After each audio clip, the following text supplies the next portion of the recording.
மாதத்துக்கு ஒரு பிரச்சனை தான் அனுப்புவார். அதில் எந்த சந்தேகமே கிடையாது.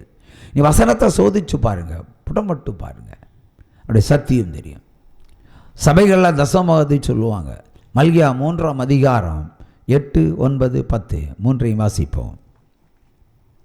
எல்லாரும் சொல்கிறது தான் நான் இப்போ சொல்கிறேன். மனுஷன் தேவனை வஞ்சிக்கலாமா? நீங்களோ என்னை வஞ்சிக்கிறீர்கள். எதிலே உம்மை வஞ்சித்தோம் என்கிறீர்கள்? தசம பாகத்திலும் காணிக்கைகளிலும் தானே. நீங்கள் சபிக்கப்பட்டவர்கள், ஜனத்தாராகிய நீங்கள் எல்லாரும் என்னை வஞ்சித்தீர்கள். என் ஆலயத்தில் ஆகாரம் உண்டாயிருக்கும்படி தசம பாகங்களை எல்லாம் பண்டசாலையிலே கொண்டு வாருங்கள். அப்பொழுது நான் வானத்தின் பலகணிகளை திறந்து இடங்கொள்ளாமற் போக மட்டும் உங்கள் மேல் ஆசீர்வாதத்தை வர்ஷிக்க மாட்டேனோ என்று, அதனால் என்னை சோதித்து பாருங்கள் என்று சேனைகளின் கர்த்தர் சொல்லுகிறார். உற்சவ கையை தட்டி என்ன சொல்லுகிறார்? நீங்கள் என்னை வஞ்சித்தீர்கள் என்று ஆண்டவரை சொல்லுகிறார். எல்லோரும் வஞ்சித்தீர்கள். தசம பாகத்தில் நீங்கள் வஞ்சனை செய்தீர்கள் என்று கர்த்தருடைய ஒரு கதறல் இது. மேலும் என்ன சொல்லுகிறார்? உங்கள் ஆலயத்தில், என்னுடைய ஆலயத்தில் உள்ள களஞ்சியத்தில் உங்கள் தசம பாகத்தை கொண்டு வாருங்கள் என்று. தமிழ்நாட்டில் எங்கே சபையில் களஞ்சியம் இருக்குது? தமிழ்நாட்டில் எல்லாருக்கும் பேங்க் அக்கௌண்ட்டு தான் இருக்குது. களஞ்சியம் எங்கே இருக்குது? ஒரு சபையிலையும் கிடையாது. அப்போ களஞ்சியம் இல்லாத சபைகளில் தசம பாகம் செலுத்தக்கூடாது. இதுதான் பிரமாணம்.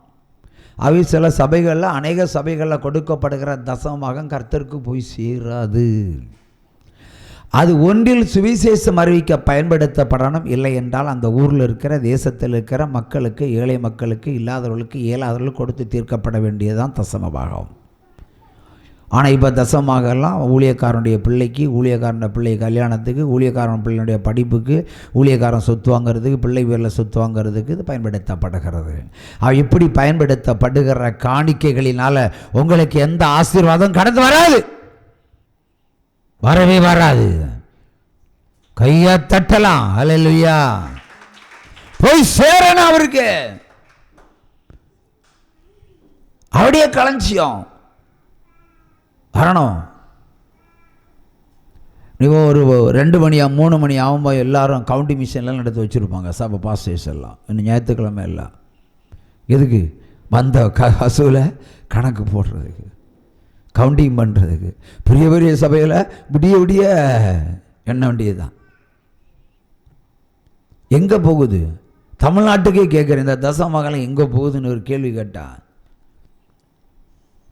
நிறைய கேட்கலாம். ஊழியங்களுக்கு பயன்படுத்துகிறாங்க. ஊழியங்களெல்லாம் ஸ்பான்சர்ஷிப்பில் தானே ஓடுது. காசு கொடுத்து ஊழியம் செய்கிறது இந்த ஒரு ஊழியம்தான். மற்றவங்கெல்லாம் sponsor, building sponsor, light sponsor, எல்லாமே ஸ்பான்சரில் தான் ஓடுது. எல்லாமே ஸ்பான்சர். அப்படின்னா தசமபாகம் எங்கே போகணுன்னு யாராவது கேட்டிங்களா? இந்த தசமபாகத்தை என்ன செய்றீங்கன்னு கேட்டிங்களா? ஒரு ஏழைக்கு சாப்பாடு கொடுக்க இருந்தாலும் உங்கள்கிட்ட தான் காணிக்க கேட்குறாங்க. யாருக்காவது ஒரு உதவி செய்யறதாலும் உங்கள்கிட்ட தான் கேட்குறாங்க. ஏன் தசமபாகத்தை வச்சு பண்ணலாமே?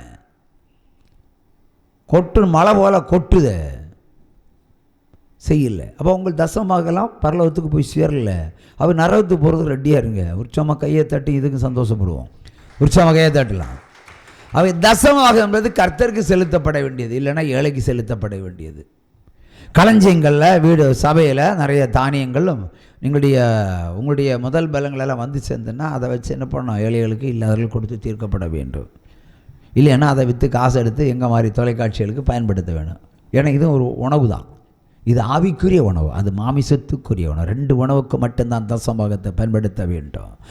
தசமபாகத்தை வஞ்சிக்கிற ஊழியக்காரன், அது எந்த கொம்பனா இருந்தாலும் ஆண்டவர் அடிச்சே தீர்ப்பார். இனி 3 மாதம் இருக்கு, 3 ஊழியக்காரர்கள் அடிக்க போறாரு. Wait and see, prophecy. அல்லேலூயா, அல்லேலூயா, அல்லேலூயா, அல்லேலூயா,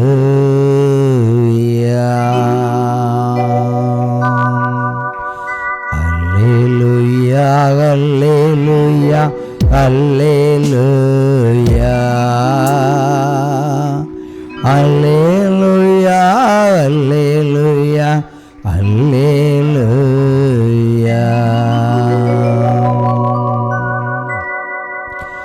நான் உன்னை தெரிந்து கொண்டேன், நான் உன்னை நடத்தி செல்வேன், நான் உன்னை தெரிந்து கொண்டேன், நான் உன்னை நடத்தி செல்வேன். களி கூறு களி கூறு, கர்த்தர் புதியன செய்திடுவார். களி கூறு களி கூறு, கர்த்தர் புதியன செய்திடுவார். அல்லேலூயா நீ பாடு, அதிசயத்தை நான் உனக்கு செய்திடுவேன். கலங்காதே என் மகனே, கலங்காதே என் மகளே, எழும்பி எழும்பி நீ பிரகாசி, கர்த்தரின் வல்லமை உனக்கு உண்டு. எழும்பி எழும்பி நீ பிரகாசி, கர்த்தரின் வல்லமை உனக்கு உண்டு.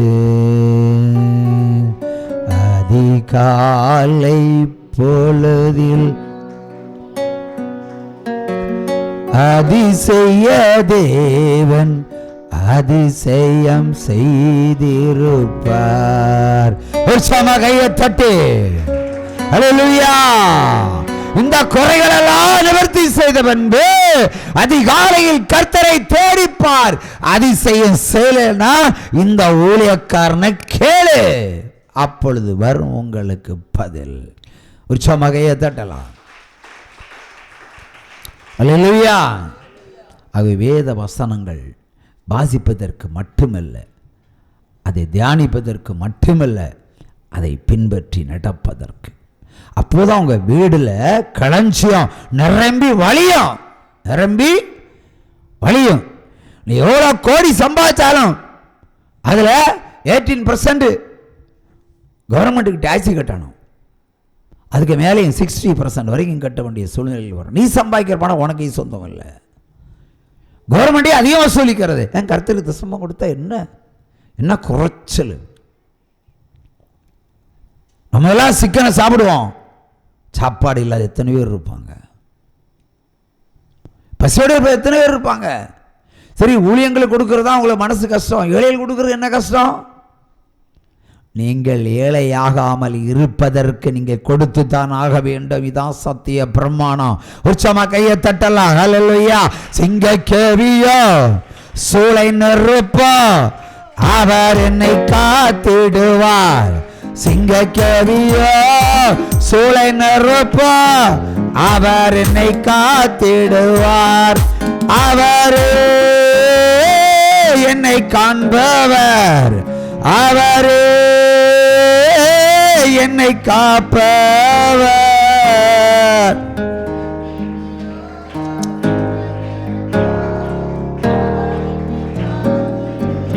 அல்லேலூயா. வேதம் சொல்லுகிறது, இந்த வாசித்த வேத புஸ்தகத்திலிருந்து, அந்நிய போதனைகளுக்கு நீங்கள் அலைப்புண்டு அலையாது இருப்பீர்களாக. அந்நிய தேவனுடைய போதனைகள் இல்ல அந்தி கிறிஸ்துடைய போதனைகளை கேட்டு அலையாதீங்கன்னு சொல்ற.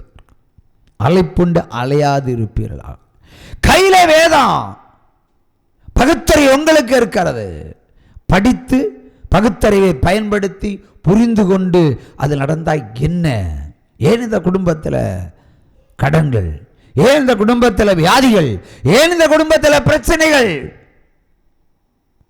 பிரச்சனைக்கு காரணமே நீங்க தான். இதில் நீங்கள் study and study then will அவர் செய்வார் மிராக்கிள். ஒரு சம கையை தட்டலாம். அல்லேலூயா. அவை திருந்த வேண்டிய காரியம் இதுதான். இன்னும் பழையபடியாக வருவோம். சிஸ்டர் மறுபடியும் அந்த நீங்கள் வாசித்த வேதவசனத்தை வாசிங்க. நீங்கள் பண ஆசை இல்லாதவர்களாய் நடந்து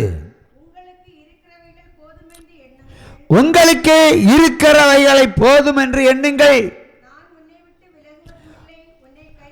நான் உன்னை விட்டு விலகுவதும் இல்லை, உன்னை கைவிடுவதும் இல்லை என்று அவர் சொல்லி இருக்கிறாரே. அல்லேலூயா. திருப்பூர்ல இருந்து ஒரு சகோதரர், கோழி பண்ணையில் வேலை செய்கிற ஒரு சகோதரன், இந்த ஊழியத்தில் பிரவேசித்து சூப்பராக நல்லா இருக்கிறார். நல்லா இருந்தார். தேவன் தொழுவத்தில் கட்டி தான் அடிப்பார். தொழுவத்தில் கட்டி தான் அடிப்பார். அதாவது ஒழுங்காக மேய்ஞ்சிட்டு ஒழுங்காக தொழுவத்தில் வந்த மாட்டுக்கு கோல் தேவையில்லை. அது கண்ட தோட்டத்தில் எல்லாம் போய் மேயும்னு சொன்னால் கோல் தேவை இல்லையா? கட்டி போடுவாங்க, கட்டி போட்டு அடிப்பாங்க. இனி அந்த இடத்துக்கு போவியா, அந்த புல்லை மேய்வியான்னு கேட்டு அடிப்பார். அதே மாதிரி தான் சில விசுவாசிகளை தொழுத்தில் கட்டி போட்டு தான் அடிப்பார். ரட்சிப்பென்று சொல்லுவார், தரமாட்டார். விடுதல் என்று சொல்லுவார், யோசிப்பார். ஆனால் பிடிச்சி கட்டி எல்லா குறைகளும் நிவர்த்தி செய்யும் வரைக்கும் புடமிடுவார். அந்த சகோதரனுக்கும் அப்படித்தான். பெரிய அற்புதங்களே ஆண்டவர் அவங்களுக்கு செய்தார். ஆனால் விசுவாசத்தில் உறுதியாக இருப்பாங்க. விசுவாசத்தில் நம்ம மாதிரி அல்ல, விக்கிரங்களை விட்டு வந்தவங்க. பயங்கரமான விடுதலை கொடுத்த சாட்சிகள் எல்லாம் இந்த டிவியில் உண்டு. ஆனால் இப்போ அவர்களுக்கு ஒரு சோதனை. ஒரு 4 மாதங்களுக்கு முன்பாக உயிர் போகிற தருவாயில் இந்த மேடைக்கு வந்தார். இந்த படிக்கட்டு வழி இங்கே மாடி ஏறி வர்றதுக்கு எத்தனையோ நிமிடங்கள் இல்லை, எவ்வளோ 3/4 மணி நேரம் என்ன சொன்னார். நான் டிவியில் நான் கொடுத்துருந்தேன் அவர் சொன்னதை. படியேறது அவ்வளோ கஷ்டம். பிளட் கவுண்டிங் 25 வந்தது திருப்பூரில் இருந்து. 25 பிளட் கவுண்டிங் வச்சுக்கிட்டு ஜலதோஷம், சளி, இருமல், தும்மல் எல்லாம் கொரோனா சிம்டம்ஸ். இங்கே வந்து சாட்சி சொல்லிட்டு போனார் பாருங்கள். நீங்களா இருந்து வருவீங்களா? 25% ஹார்ட் எப்போ நிற்கும்னு சொல்ல முடியாது, எப்போ சாவுன்னு சொல்ல முடியாது. இந்த மனுஷன் திருப்பூர்லேருந்து வண்டி ஏறி இங்கே படியேற முடியாமல் 3/4 மணி நேரம் படியேறி இங்கே வந்து சாட்சி சொல்லிட்டு போகிறேன்னா அவர்கிட்ட இருப்பது விசுவாசம். உற்சாம கையை தட்டுங்க. ஆனால் அவர் என்ன பண்ணுறாரு? ஒரு பொருத்தனையை கேட்டார். அன்னைக்கே சொன்னேன், பொருத்தனை வை, மரணம் வருது என்று. அவருக்கு அந்த மேடையில் தான் சொல்லி அனுப்பினேன். ஆனால் அவங்கள்ட்ட வசதி இல்லை. இங்கே தான் இஷ்யூ ஆரம்பம் ஆகுது. உழைப்பின் பலனை தசமமாக செலுத்தலாம். பொருத்தனை எப்படி செலுத்த முடியும்? கடமாகி தான் செலுத்தணும். ஏன்னா யார்கிட்டையும் காசு இல்லை. இது ஒரு இஷ்யூ. அவர்கிட்டையும் நான் அப்படி தான் சொன்னேன், என்ன வந்தாலும் எது வந்தாலும் கர்த்தர் பார்த்து கொள்வார். ஆனால் உன்னுடைய பாவத்திற்கு நீ இந்த தண்டனையிலிருந்து தப்பித்து போக வேண்டுமானால் இந்த பொருத்தனை செலுத்தி தான் ஆக வேண்டும். அடுத்த மரண கட்டு வருகிறேன்னு சொன்னேன். அவங்களால முடியலை, முயற்சி பண்ணாங்க, நடக்கலை. அவன் இந்த 25% இப்போ 30,000, 35,000, 40,000 நல்லா வண்டி ஓட்டுற அளவுக்கு வந்துட்டார். உலக மருத்துவமனையெல்லாம் கைவிட்ட கேஸு. பிறகு திருப்பூர்லேருந்து கோயம்புத்தூருக்கு பைக்கிலே போயிட்டார். முந்தா நாளைக்கு தான் 5-6 ஃபோட்டோ அனுப்புகிறாரு. பைக் ஆக்சிடெண்ட் ஆகி முகம் எல்லாம் 8 போட்டு பெருகி இருக்கு. ஆனாலும் சாகலை. ஏன்னா ஒரு வாக்கு தத்தங்க இருக்கு. இப்போ ஒன்றுறாங்க, சிலர் பட்டாதான் படிப்பாங்கன்னு சொல்லுவாங்க. வேத வசனம் சிக்ஷை தான். என்னைக்கே செய்கிற பாவங்கள், என்னைக்கே செய்கிற சாபங்கள், என்னைக்கே நம்ம சொன்ன பொய்கள், அது தொழுவத்தில் கட்டி வச்சு தான் அடிப்பார். விசாரிக்கிற தேவன் அன்றைக்கு இல்லை என்று சொன்னால் விடவும் மாட்டார். சாலமன் 1000 மாடுகளை செலுத்தினா அவன் ராஜா. நமக்கு முடியுமா? கொஸ்டின் இதுதான். ஆனால் சாலமன் எங்கே பாவம் செஞ்சான்? எப்போ செஞ்சான்? தேவனது 1000 மாடுகளை பலியிட்டு பிறகு ஞானத்தை கொடுத்தார், அறிவை கொடுத்தார், புத்தியை கொடுத்தார், சம்பாத்தியத்தையும் கொடுத்தார், சேர்த்தி கொடுத்தார், ஐஸ்வர்யத்தையும் சேர்த்தி கொடுத்தார். 1000 மாடுகளை கர்த்தருக்கு செலுத்தின பிறகு அவர் கொடுத்தாரு. நல்லா செலுத்தான். பொன்னையும் வெள்ளியையும் கற்களை போல் குவித்தான். புத்தியை வச்சு சம்பாதிச்சான் பாருங்க. புத்தியை வச்சு சம்பாதிச்சான். 700 பொண்டாட்டியை கொடுத்தார் ஆண்டவர். அட்டங்கன்னு